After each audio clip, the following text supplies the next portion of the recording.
एक सिक्के के दो पहलू होते हैं। सोचिए, जैसे हमने अगली वीडियो में बात की कि ओपियोइड एनाल्जेसिक है, वो हमारे बड़े से बड़े दर्द को मिटा सकते हैं, एक्सीडेंट के दर्द को मिटा सकते हैं, पर उसकी साइड इफेक्ट भी है। अगर वो चीज हम ज्यादा लेते हैं तो मन को प्लीजेंट फीलिंग भी आती है, मतलब अच्छा लगता है ये ड्रग्स लेने से। अगर ये ड्रग कोई कोई पेशेंट हैबिचुअल हो गई और ज्यादा लेने लगे तो क्या होगा? इसकी साइड इफेक्ट भी है। साइड इफेक्ट की बात करें तो सांस लेने में तकलीफ हो सकती है, ब्रीथलेसनेस जिसे हम बोलते हैं, रेस्पिरेटरी डिप्रेशन जिसको बोलते हैं। अगर ये कंडीशन हो गई तो क्या करे? सिक्के के दो पहलू हो गए। एक अच्छा पहलू है जिससे दर्द मिट जाएगा, पर बुरा पहलू भी है जिससे कि रेस्पिरेटरी डिप्रेशन जैसी भयानक साइड इफेक्ट है जिसकी वजह से पेशेंट की मौत भी हो सकती है। तो इसको कैसे ओवरकम करें? इसको ओवरकम करने के लिए हम आज के वीडियो में बात करेंगे ओपोइड के एंटागोनिस्ट के बारे में, जो है नालोक्सोन और नालट्रोक्सोन। ये ओपोइड एंटागोनिस्ट है that saves life and support the recovery. ये क्या है कि बहुत रिहेबिलिटेशन सेंटर में भी काम आते हैं जो ड्रग के आदी हो गए हैं, जिनको उनके ऊपर डिपेंडेंसी आ गई है कि ड्रग्स के बिना उनको चलेगा ही नहीं। उनके लिए ये है। कुछ है जो लॉन्ग एक्टिंग है, कुछ है जो तुरंत इफेक्ट है, अगर रेस्पिरेटरी डिप्रेशन शुरू हो गया है तो देने के लिए है। तो आज हम उसके बारे में बात करेंगे। तो naloxone versus naltrexone. So naloxone की बात करें तो naloxone is a short acting competitive opioid receptor antagonist that bind to mu opioid receptor with high affinity and rapidly reverse the effect of opioids. हमारे सामने एक पेशेंट है, वो ज्यादा ड्रग्स ले ली है, उसको सांस लेने में तकलीफ आ रही है, तो डॉक्टर पहली ट्रीटमेंट ही नालोक्सोन देगा, क्योंकि ये तुरंत आईवी आईवी रूट से देगा तो म्यूओपोइड रिसेप्टर से बाइंड हो जाएगा और उसको जो सांस लेने में तकलीफ आ रही है वो रिवर्स हो जाएगी। वो इसका इंडिकेशन के बारे में बात करें तो emergency treatment of known suspected opioid overdose, like ये जो लंग्स का इंडिकेशन दिखाया गया है। फिर reversal of respiratory depression caused by opioids, जैसे हमने बात की कि रेस्पिरेटरी डिप्रेशन है, उसका ओवरडोज हो, उसको रिवर्स करने के लिए नालोक्सोन यूज होगा। Reversal of opioid induced respiratory depression in neonates, बच्चों के में भी कई कई बार ये चीज देनी पड़ती है। डायग्नोसिस एड इन सस्पेक्टेड ओपियोइड ओवरडोज। नाल्ट्रोक्सोन के बारे में बात करें तो नाल्ट्रोक्सोन is a long acting competitive opioid receptor antagonist that blocks the effect of opioid. It has no opioid agonist activity and does not produce dependency. उसकी भी डिपेंडेंसी होने के चांसेस भी कम है। तो इसका इंडिकेशन क्या है? तो लॉन्ग टर्म इफेक्ट है। तो जैसे कि मेंटेनेंस ऑफ ओपियोइड डिपेंडेंसी, कोई ओपियोइड डिपेंडेंट है, उसको क्या है तो रोकने के लिए विड्रॉल सिम्टम ना आए, इसके लिए हम ये देते हैं naltrexone. Maintenance of alcohol dependency में भी ये देते हैं। Part of comprehensive treatment programme including counselling and psychological support helpful in relapse the prevention after detoxification from opiates और अल्कोहल। अल्कोहल और ओपिएट्स छोड़ने के बाद के जो विड्रॉल सिम्टम्स है उसको हाल्ट करने के लिए, रिड्यूस करने के लिए, रोकने के लिए हम नाल्ट्रोक्सोन दे सकते हैं। बात करें pathophysiology and outcome of opioid overdose. अगर ओपियोइड का ओवरडोज हो जाता है तो क्या इफेक्ट आएगी? Excessive opioid intake, high dose और रैपिड इंक्रीज इन डोज। तो क्या होगा? तो सीएनएस और लंग्स के ऊपर साइड इफेक्ट आएगी। क्या आएगी? तो over stimulation of mu opioid receptor, inhibit of adenyl cyclase, reduce CAMP and neuronal excitability। ये सब होने की वजह से क्या होगा? तो decrease neurotransmitter release, inhibition of substance P glutamate and other excitatory neurons, depression in brainstorm centre, medullary respiratory centre and reticular activating system. फिर क्या? ऑटोनॉमिक नर्वस सिस्टम में सिंपैथेटिक आउटफ्लो रिड्यूस हो जाएगा, पैरासिम्पैथेटिक आउटफ्लो बढ़ जाएगा। क्या होगा? तो ब्रेडिकार्डिया होगा, हाइपोटेंशन होगा और मियोसिस होगा। ब्रेडिकार्डिया मतलब हार्ट बीट इंक्रीज हो जानी, हाइपोटेंशन मतलब ब्लड प्रेशर है वो रिड्यूस हो जाना, मियोसिस मतलब क्या है?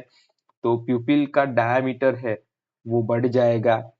फिर क्या आएगा? तो रेस्पिरेटरी डिप्रेशन होगा, rate and depth of breathing reduce होगा, वेंटिलेशन, हाइपोक्सिया मतलब ऑक्सीजन की कमी होगी, हाइपर एपनिया होगा, फिर एसिडोसिस होगा, reduced oxygenation and perfusion, hypoxia plus hypotension decrease the tissue oxygen delivery. Tissue में जो टिश्यू वर्क करने के लिए, सेल को वर्क करने के लिए जो ऑक्सीजन की नीड होगी वो रिड्यूस हो जाएगी, क्योंकि हाइपोक्सिया हो रहा है और हाइपोटेंशन हो रहा है, हाइपोटेंशन होगा तो ब्लड कम पहुंचेगा साइट पर, और हाइपोक्सिया है तो ऑक्सीजन भी ब्लड में कम होगा, जिसकी वजह से ऑक्सीजन की डिलीवरी कम होगी और सीएनएस डिप्रेशन आएगा। तो ये सब है उसकी साइड इफेक्ट। ये सब होने के बाद क्या आउटकम होगा, तो सीएनएस इफेक्ट आएगी, रेस्पिरेटरी फेलर आएगा, कार्डियोवास्कुलर इफेक्ट होगी जैसे bradycardia, hypotension, poor perfusion, shock, cardiac arrest, प्यूपिल की इफेक्ट होगी, अदर क्लिनिकल साइंस होगी लाइक कोल्ड, कामी skin, cyanosis, decreased bowel sound, and final outcome is progressive hypoxia and acidosis and multi organ failure and death भी हो सकती है। ये हो गई हमारी प्रॉब्लम कि ओपियोइड ज्यादा लिया, ओपियोइड एनाल्जेसिक ज्यादा लिया तो क्या इफेक्ट। अब नालोक्सोन वर्सेस नल्ट्रोक्सोन दोनों का इफेक्ट कैसा है देखते हैं।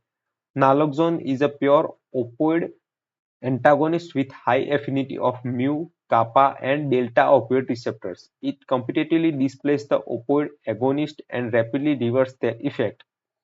ये क्या करेगा, तो कॉम्पिटिटिवली बाइंड करेगा जो रिसेप्टर है उनपे, म्यू रिसेप्टर पे, और जो उस पे बाइंड हुआ है, जैसे कि अगर मॉर्फिन का एग्जांपल है, मॉर्फिन ओपियोइड एनाल्जेसिक है, मॉर्फिन की बात करें तो मॉर्फिन को रिप्लेस करेगा। तो स्टेप वाइज देखते हैं तो opioid agonist bind with mu opioid receptor, naloxone high affinity for the same receptor, तो जो येलो कलर का है वो हमारा नालोक्सोन है।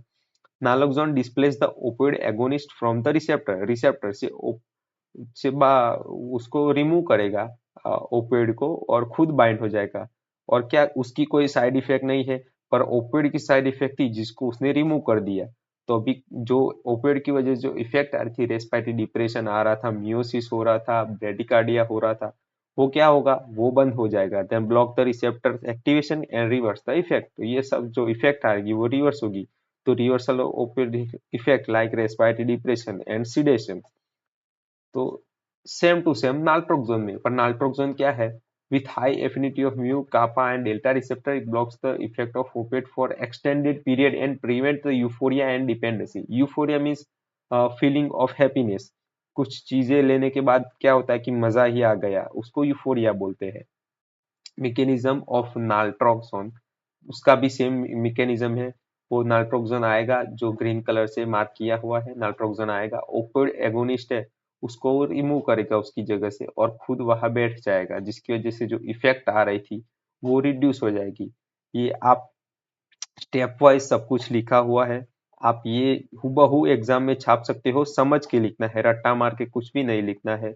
एक पूरा सीक्वेंस है, जैसे कि कुछ एक चीज होती है उसके पीछे दूसरी चीज होती है और फिर तीसरी चीज होती है, और अगर हम ड्रग देते हैं तो दूसरी चीज का इफेक्ट बदल जाएगा। ऐसे कुछ लाइन में आता है सब कुछ, तो आप एक लाइन पूरी याद रखो, पूरी या फिजियोलॉजी याद रखो आप पूरी, या मैकेनिज्म याद रखो, इस एक की वजह से आपको दोनों याद रह जाएगा, सिर्फ थोड़ा ही अंदर चेंज करने का आएगा। तो ये थी हमारी mechanism action of naloxone versus naltrexone. इसका भी कुछ साइड इफेक्ट तो होगा ही, जैसे नालोक्सोन का साइड इफेक्ट है नोजिया, वॉमिटिंग, डिजीनेस, हेडेक और स्वेटिंग। एंजाइटी होगी, अदर पॉसिबल साइड इफेक्ट में एजिटेशन होगा, रेस्टलेसनेस होगा, ट्रेमर होगा, रैपिड हार्ट रेट होगा। रैपिड हार्ट रेट क्यों होगा, क्योंकि अगर ब्रेडिकार्डिया है, समझ लो ओपोइड रिसेप्टर, ओपोइड पे रिसेप्टर पे बाइंड हो गया है ओपोइड एनाल्जेसिक, जिसकी वजह से क्या होगा, ब्रेडिकार्डिया होगा। ब्रेडिकार्डिया रिमूव करने के लिए, उसको रिवर्स करने के लिए हम दे रहे हैं नालोक्सोन। तो नालोक्सोन देंगे तो वो ब्रेडिकार्डिया रिमूव हो जाएगा, जिसकी वजह से हार्ट रेट ऑटोमेटिक बढ़ना शुरू हो जाएगा, जिसकी वजह से टेकिकार्डिया की पॉसिबिलिटी है। सभी केस में ऐसा नहीं होता, पॉसिबिलिटी है। हाई ब्लड प्रेशर, मसल एक, याउनिंग, इरिटेबिलिटी, एब्डोमिनल क्रैम्प और डायरिया। सीरियस कुछ साइड इफेक्ट की बात करें तो पल्मोनरी इडेमा है, एरिथमिया हो गया, सीजर हो गया। एरिथमिया क्यों हो सकता है, क्योंकि ओपोइड जब रिसेप्टर पे बाइंड था तो हार्ट रेट बहुत कम कम कर देता था। अगर तुरंत ही वो रिमूव हो गया तो सभी जगह, कुछ जगह पे रिमूव नहीं हुआ, कुछ जगह जगह पे रिमूव हुआ, तो हार्ट बीट जनरेट होने में कोई अगर तकलीफ रह गई तो फिर एरिथमिया का चांसेस है, सीजर भी आ सकता है। Many side effects of naloxone are due to sudden reversal of opioid effect। हमने जैसे बात की, सडन रिवर्सल होता है तो इसकी साइड इफेक्ट आती है। or precipitated withdrawal, especially in opioid dependent patient. Other possible side effect like naltrexone की बात करें तो nausea, headache, dizziness, fatigue and abdominal pain. और other possible side effect like loss of appetite, anxiety, nervousness, insomnia, joint और muscle pain, elevated liver enzyme, diarrhoea, injection site reaction for extended release form. उसकी भी कुछ serious side effect की बात करें तो liver injury, hepatotoxicity, depression, severe allergic reaction. तो ये है पूरी कहानी ओपियोइड की। पहले बात की हमने ओपियोइड्स की, ओपियोइड्स की क्या इफेक्ट है, अच्छी इफेक्ट क्या है, बुरी इफेक्ट क्या है। बुरी इफेक्ट अगर है तो उसको कैसे रिवर्स करे, तो रिवर्स कैसे करे तो नालोक्सोन और नाल्ट्रोक्सोन से। तो नालोक्सोन क्या है, इंजेक्शन फॉर्म में है, वो जो मैं आगे दिखाने वाला हूँ आपको। उसकी क्या इफेक्ट हो, वो शॉर्ट एक्टिंग है। मतलब हमारे सामने कोई पेशेंट है तो डॉक्टर पहले ट्रीटमेंट क्या नालोक्सोन ही देगा, जिसकी वजह से जो उसको ब्रेडिकार्डिया हो रहा है, मियोसिस हो रहा है, जिस ये सारी साइड इफेक्ट आ रही है उसको रिवर्स करेगा। और नाल्ट्रोक्सोन है वो हमारा रिहेबिलिटेशन सेंटर में जो बहुत ही ड्रग के डिपेंडेंट हो गए हैं उनके लिए काम आएगा। तो ये थी पूरी कहानी कि कैसे ओपियोइड है और कैसे उसका एंटागोनिस्ट भी हमारे पास है। तो ये है नाल्ट्रोक्सोन हाइड्रोक्लोराइड टैबलेट है और नालोक्सोन का इंजेक्शन है। नाल्ट्रोक्सोन टैबलेट इसीलिए है क्योंकि ये हमको डिपेंडेंसी है उसको रिवर्स करने के लिए लंबे टाइम तक लेना पड़ता है। और नालोक्सोन इंजेक्शन है, हमारे सामने ही अगर पेशेंट को कुछ हो रहा है तो डॉक्टर क्या पहले इंजेक्शन ही देगा क्योंकि उसकी बायो अवेलेबिलिटी ज्यादा है। तो यही था पूरा हमारा ओपियोइड और उसकी कहानी, ओपियोइड को कैसे रिवर्स करें उसकी साइड इफेक्ट हो, और ये इसकी कहानी थी। तो आपको वीडियो पसंद आया हो तो लाइक कीजिए, सब्सक्राइब कीजिए, और ऐसे ही फार्माकोलॉजी के रिलेटेड इंफॉर्मेटिव वीडियो आपको मिलते रहेंगे। आप अपना प्यार हमको सब्सक्राइब करके ही दिखाइए, लाइक कीजिए, चैनल को शेयर कीजिए अपने दोस्तों के साथ। काम आए तो ही लाइक कीजिए और शेयर कीजिए और सब्सक्राइब कीजिए। तो मिलते हैं नेक्स्ट वीडियो में, तब तक के लिए बाय।